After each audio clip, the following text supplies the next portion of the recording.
మహిళల కోసం central bank of India మీకు అందిస్తోంది గృహ రుణం. అతి తక్కువ వడ్డీ రేట్లకే ప్రత్యేక సెంటు గృహలక్ష్మి. మా కస్టమర్లకు, శ్రేయోభిలాషులకు సెంట్రల్ బ్యాంక్ ఆఫ్ ఇండియా వారి 77వ గణతంత్ర దినోత్సవ శుభాకాంక్షలు. ఇట్లు central bank of India zonal office, Hyderabad. ఈ సందర్భంగా నేను ఒక మాట చెప్పదలుచుకుంది ఏంటంటే, చంద్రబాబు గారికి జోగి రమేష్ మీద ఉన్న కక్ష తీరింది. అన్యాయమైన కేసులో ఇరుక్కుని జైలు శిక్ష అనుభవించినటువంటి జోగి రమేష్ గారికి ప్రజల్లో క్రేజ్ పెరిగింది. అన్యాయమైన అక్రమమైన కేసులో పొలిటికల్ వెంజెన్స్, రాజకీయ కక్షలను తీర్చుకోవడం కోసం పోలీస్ యంత్రాంగాన్ని ఉపయోగించేటటువంటి పరిస్థితికి రాష్ట్ర వ్యాపితంగా కూటమి ప్రభుత్వం పూనుకున్నది. ఒక కేసు కాదు, 2 కేసులు కాదు. ఎవరైతే యాక్టివ్గా ఉంటున్నారో, ఎవరైతే వైఎస్ఆర్ కాంగ్రెస్ పార్టీలో అధికారం ఉన్నప్పుడు యాక్టివ్గా ఉన్నారో వాళ్ళందరి మీద కేసులు పెట్టేటటువంటి కార్యక్రమం చేయటం, జైళ్ళకు పంపించటం, నెల రోజులు, 2 నెలలు, సంవత్సరం పాటు కూడా జైల్లో మగ్గే విధంగా ఒక పథక రచన చేసి వాళ్ళని జైల్లో ఉంచటం, తద్వారా నాయకులు బెదిరిపోతారని, వైఎస్ఆర్ కాంగ్రెస్ పార్టీని వీడిపోతారని, వైఎస్ఆర్ కాంగ్రెస్ పార్టీ అణచబడిద్దని చంద్రబాబు నాయుడు గారు భావిస్తున్నారు. అలా జరగదని ఈ సందర్భంగా నేను చెప్పదలుచుకున్నాను. మీరు ఎంతగా నొక్కితే, ఎంతగా జైల్లో పెడితే, ఎంతగా హింసిస్తే అంత పట్టుదలగా వైఎస్ఆర్ కాంగ్రెస్ పార్టీని బలోపేతం చేయడానికి మా నాయకులు సిద్ధపడతారనే విషయాన్ని మీరు మర్చిపోతున్నారు. ఉదాహరణకి మా జోగి రమేష్ తీసుకున్నాం. ఎంతమంది మీద కేసులు పెట్టారండి కుటుంబంలో? ఇదిగో వాళ్ళ అబ్బాయి మీద కేసు పెట్టారు, జైల్లో ఉన్నాడు. వాళ్ళ తమ్ముడి మీద పెట్టారు, ఆయన మీద పెట్టారు, అందరూ తాగారా? చివరికి వారి సతీమణి మీద కూడా కేసు పెట్టారు. భర్తను అరెస్ట్ చేస్తే హాస్పిటల్ దగ్గరికి వెళితే అరెస్ట్ సందర్భంగా ఆమె మీద కూడా కేసు పెట్టారు A1గా. ఎందుకన్నా దుర్మార్గం ఏమైనా ఉంటుందా అని అడుగుతా ఉన్నా. సరే, ఆ కేసుని కోర్టులో వేశారు, క్వాష్ కోసం ప్రయత్నం చేస్తున్నారు. అంటే వారి కుటుంబంలో భార్యాభర్తల మీద, తమ్ముడి మీద, కొడుకులు ఇద్దరి మీద కేసులు పెట్టి ఈ కుటుంబాన్ని అణిచేద్దాం అని అనుకుంటున్నారు పాపం చంద్రబాబు నాయుడు గారు. ఇంపాసిబుల్ అని మనం చేస్తున్నాం. ఇవన్నీ కూడా చరిత్రలో లిఖించబడతాయి. రాబోయే కాలంలో వీటన్నిటికీ మీరు సమాధానం చెప్పుకోవాల్సిన అవసరం ఉంటుంది. అధికారం ఎవరికి శాశ్వతం కాదు. ఇందిరాగాంధీ ఓడిపోయింది, ఎన్టీ రామారావు ఓడిపోయాడు, చంద్రబాబు ఓడిపోయాడు. ఎవరికి శాశ్వతం కాదు. అధికారం ఉన్నప్పుడు మదంతో వ్యవహరిస్తే వారికి సరైన గుణపాఠం కాలం చెబుతుందనే విషయాన్ని మర్చిపోయి ఇవాళ ఒక అక్రమమైన కేసులో మిత్రుడు జోగి రమేష్ని ఇరికించి నాతో చాలా సందర్భాల్లో మాట్లాడాడు. నేను చెప్పా, బెయిల్కి వెళ్ళమాక, మొట్టమొదటి కేసుని అరెస్ట్ అయిపో, ఓ 2 నెలలు 3 నెలలు ఉంటే అప్పుడు చంద్రబాబుకి ఆనందం వస్తుంది. నువ్వు బెయిల్ తెచ్చుకున్నాడు ఇంకో కేసు పెడతాడు. నేను అట్లాగే బెయిల్ తెచ్చుకున్నాడు ఇంకో కేసు పెట్టారు, ఫాల్స్ కేసు. ఏంటి, ఏదైనా సరే జోగి రమేష్ లోపల వేసేయాలి అంతే. అది కేసు మంచిదా చెడ్డదా కాదు, పోలీసు తన యంత్రాంగం తన చేతిలో ఉంది కాబట్టి అని లోపల వేసేయాలి, అక్కడ జైల్లో మగ్గించాలి. రమేష్ భయపడాలి, అమ్మో ఇంక రాజకీయాలు వద్దని అనుకోవాలి. ఇచ్చోడా ఎందుకు అనుకుంటారటగా? ఇంకా కష్టపని చేస్తాడు. నా కుటుంబాన్ని, నన్ను చంద్రబాబు వేధించాడు కాబట్టి చంద్రబాబు పతనమే నా ధ్యేయం అని ముందుకు వెళ్తాడు. వెళ్ళడా? రేపు కాబోయే రోజుల్లో చాలా శక్తివంతుడు చేశారు మీరు. జోగి రమేష్ని చాలా శక్తివంతుడు చేశారు. ఏదైనా చిన్న చిన్న పొరపాటు ఉంటే అన్నీ మాఫీ. జోగి రమేష్ జైల్లో ఉన్నాడు. జోగి రమేష్కి శక్తివంతమైనటువంటి లీడర్గా మరోసారి మీరు తయారు చేస్తున్నారు. అది మర్చిపోతున్నారు చూడండి రాబోయే కాలంలో. అందువల్ల అరెస్టులు, జైళ్ళు వైఎస్ఆర్ కాంగ్రెస్ పార్టీని ఏమీ చెయ్యలేవు. చూశారుగా మీరు, మొదటి 7 నెలలు ఎలా ఉంది, తర్వాత సంవత్సరం ఎలా ఉంది, ఇప్పుడు 18 మాసాలు ఎలా ఉంది. రోజు రోజుకి దినదిన ప్రవర్ధమానంగా వైఎస్ఆర్ కాంగ్రెస్ పార్టీ పెరుగుతుందా లేదా? ప్రజలు మళ్ళా జగన్మోహన్ రెడ్డి రావాలని కోరుకుంటున్నారా లేదా? మీ సర్వేలే. చంద్రబాబు నాయుడు మొన్న చెప్పాడు, నేను చెప్పలే, లేదా సాక్షి రాయలా. చంద్రబాబు నాయుడు గారు ఐఏఎస్ ఆఫీసర్ల మీటింగ్లో చెప్పాడు, మీరు బాగా పనిచేస్తున్నారు మీరు అనుకుంటున్నారు, నేను బాగా పనిచేస్తున్నాను నేను అనుకుంటున్నాను, కానీ ప్రజలు సాటిస్ఫాక్షన్గా లేరు, ప్రజలు సంతోషంగా లేరు అన్నాడా లేదా? అంటే అర్థం ఏంటి? వీళ్ళు పని చేస్తున్నా కూడా జనాన్ని సంతృప్తికరంగా పెట్టలేకపోతున్నారు అంటే వీళ్ళు సరిగ్గా పని చేయట్లేదు అని అర్థం. అది ఒప్పుకోలేదు. ఇచ్చిన హామీలను నెరవేర్చలేదు, ప్రజలకు కల్పించిన ఆశలు నెరవేర్చలేదు, తప్పుడు వాగ్దానాలు చేసి ప్రజల దగ్గర ఓట్లు కాజేశారు, దానికి అనుభవిస్తారు. ఇవన్నిటినీ పక్కదోన పెట్టడం కోసం అరెస్టులు. అందరు పొలిటీషియన్స్ని ఏం కర్మని నాకు అర్థం కాదు. ఒకళ్ళు ఎంపీలు చేసిన వాళ్ళు, ఎమ్మెల్యేలు చేసిన వాళ్ళు, మంత్రులు చేసిన వాళ్ళు.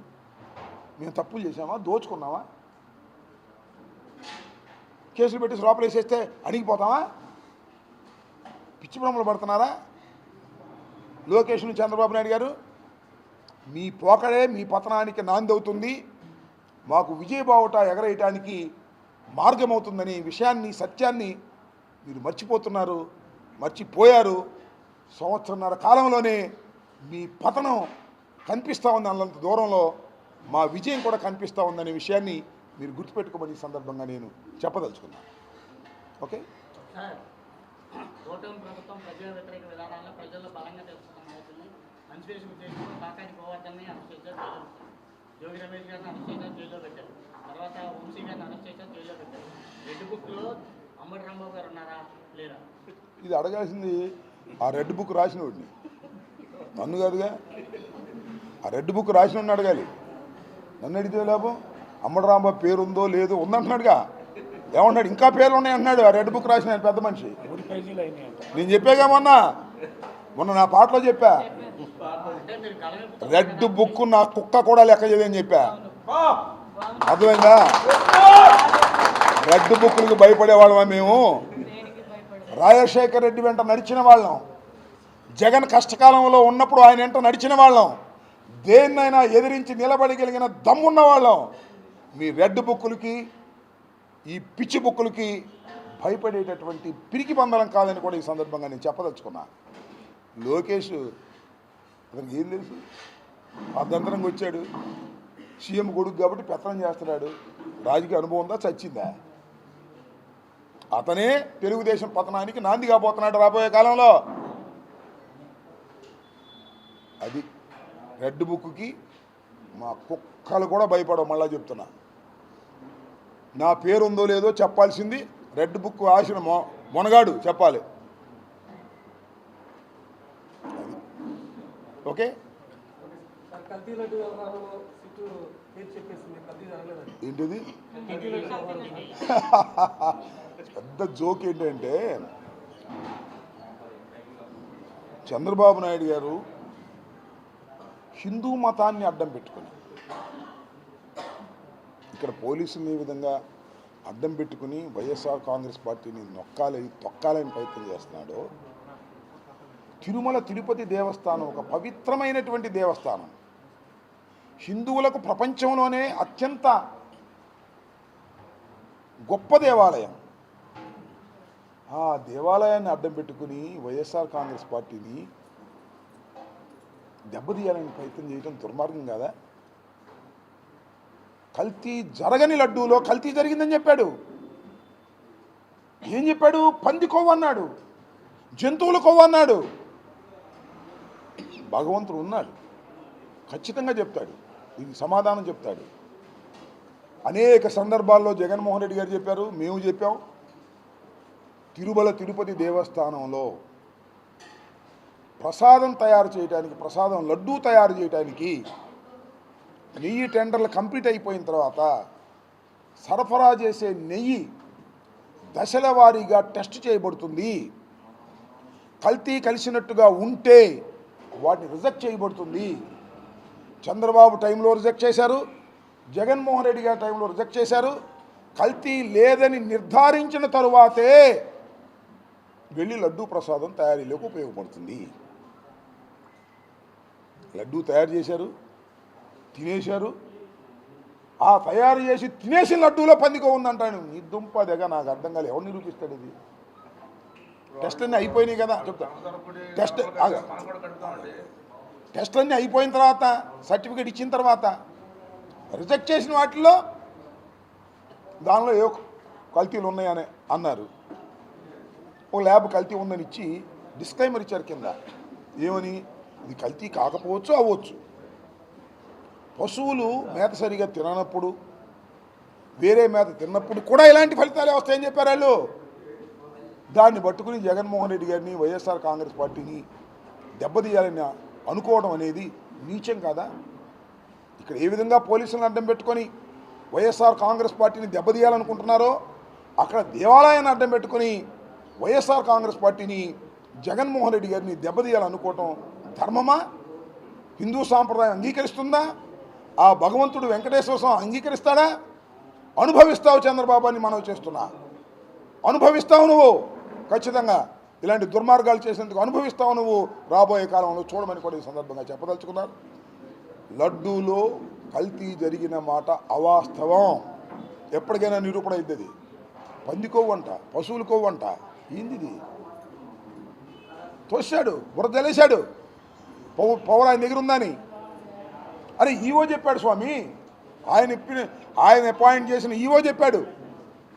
కల్తీ జరిగిందని రిపోర్ట్ వచ్చిన నెయ్యిని ట్యాంకర్లు వెనక పంపించామని చెప్పాడు. కల్తీ జరిగినట్టుగా, అది కూడా కల్తీ ఏంటి, వనస్పతి కానీ ఇలాంటివి కానీ కల్తీ జరిగినట్టుగా రిపోర్ట్ వస్తే అవి వెనక్కి పంపించేశారు.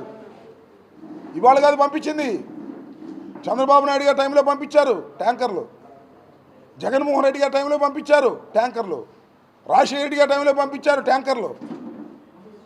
కల్తీ అనే అనుమానం ఉంటే చాలు, అది కల్తీనా తర్వాత సంగతి, వెనక్కి పంపించేస్తారు.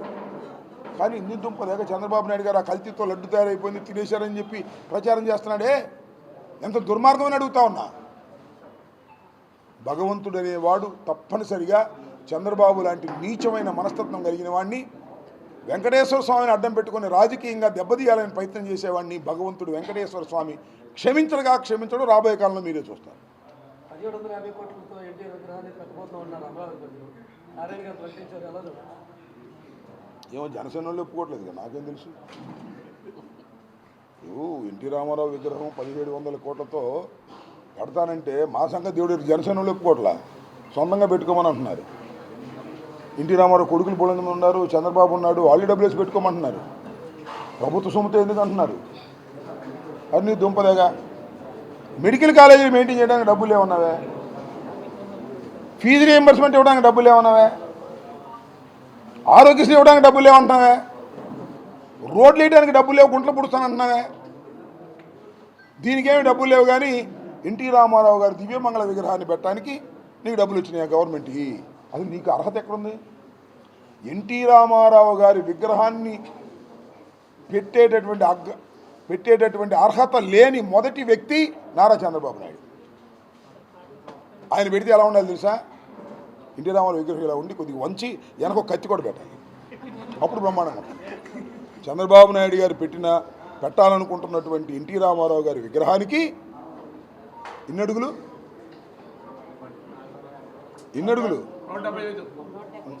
అడుగులు మరి అన్ని అడుగుల్లో మధ్యలో కొద్దిగా అట్ట ఉంచి వెనక పెద్ద కత్తి పిడి పెట్టాలి, అప్పుడు బ్రహ్మాండంగా ఉంటుంది.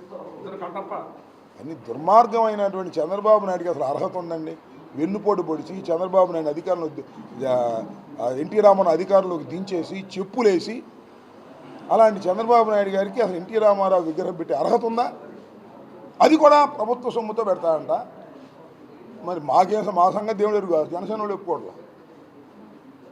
జనసేన వాళ్ళే అసలు నువ్వు నీ డబ్బుతో పెట్టుకో, నీ దగ్గర డబ్బులు లేవా, లేదా బాలకృష్ణ దగ్గర డబ్బులు లేవా, ఎన్టీ రామారావు కుటుంబానికి డబ్బులు లేవా, వాళ్ళతో పెట్టుకోమంటున్నారు. ఇది ఉన్న పరిస్థితి. సరే, టైం విల్ డిసైడ్. భారతరత్న ఇవ్వాలన్నాడు, అది మాత్రం మాట్లాడు, సమయం వచ్చినప్పుడు మాట్లాడుతుంటాడు. విగ్రహం అంటాడు, మళ్ళీ ఇప్పుడు ప్రభుత్వంతో పెట్టాలంటాడు. రకరకాల నాటకాలు ఆడుతున్నాడు చంద్రబాబు నాయుడు గారు. రామారావుని అడ్డం పెట్టుకుని ఓట్లు దండుకోవాలనేటువంటి ప్రయత్నం చేస్తున్నాడు. అదే ప్రజలు నిర్ణయిస్తారు. వాళ్ళు ఊపులో ఉన్నారు, 3 పార్టీలు కలిసినాయి కాబట్టి వాళ్ళకి ఏదో ఊపు వచ్చి గెలిచారు. రాబోయే కాలంలో చూద్దాం. ఇప్పటికే పశ్చాత్తాపడుతున్నారు, ఎందుకు ఓడించుకున్నావు ఆ జగన్మోహన్ రెడ్డిని అని. ఏమంటావమ్మా? ఏడాది సంక్రాంతి సంబరాల్లో పవన్ కళ్యాణ్ గారు డ్యాన్స్ చేశారు.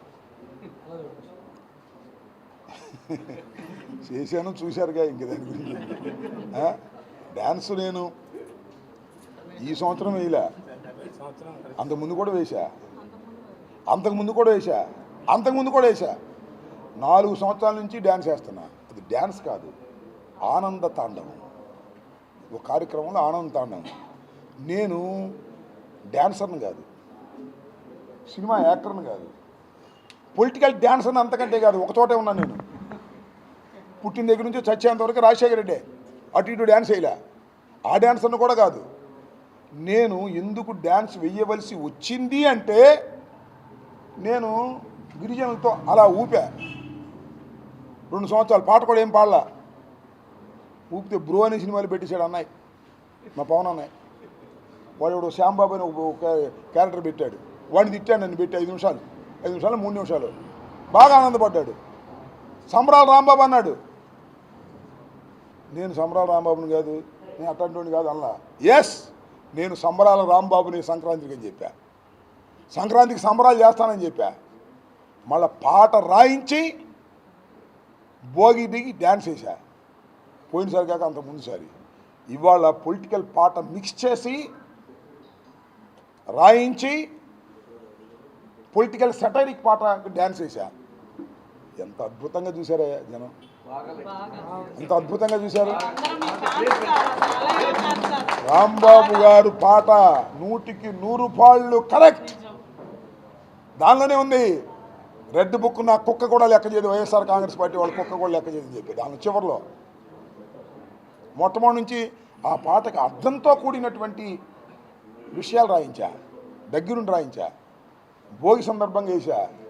కడవ సినిమాలు హిట్టో లేదో తెలియదు కానీ నాది మాత్రం అద్భుతంగా చూశారు. ఆ డ్యాన్స్ 5 నిమిషాల 3 సెకండ్లు అద్భుతంగా చూశారు జనం. మళ్ళీ రిపీటెడ్గా పెట్టుకుంటున్నారు. లక్షల కోట్ల మంది చూశారు. అంటే దీనిలో వాస్తవం ఉంది అని. పొలిటీషియన్ డ్యాన్స్ వేస్తాడు అని నిరూపించా. కేవలం పవన్ కళ్యాణ్ గారే డ్యాన్స్ వేయడు డబ్బులు తీసుకుని. నేను డబ్బులు ఖర్చు పెట్టి నేను డ్యాన్స్ వేసా పొలిటికల్గా. సో ఈ డ్యాన్స్ వేయడానికి కారణం పవన్ కళ్యాణ్ గారే. నన్ను గేలి చేశాడు కాబట్టి ఆ గేలి చేసిన దాన్ని వెంటబడి అది గేలి కాదు వాస్తవం నిరూపించా, శభాష్ అనిపించా. అది నా తత్వం అదని కూడా ఈ సందర్భంగా. దేనికి భయపడను, రెడ్ బుక్కి భయపడను, ట్రోల్ చేసినా భయపడను, సినిమాలో నా క్యారెక్టర్ పెట్టి బూతులు తిట్టినా భయపడను.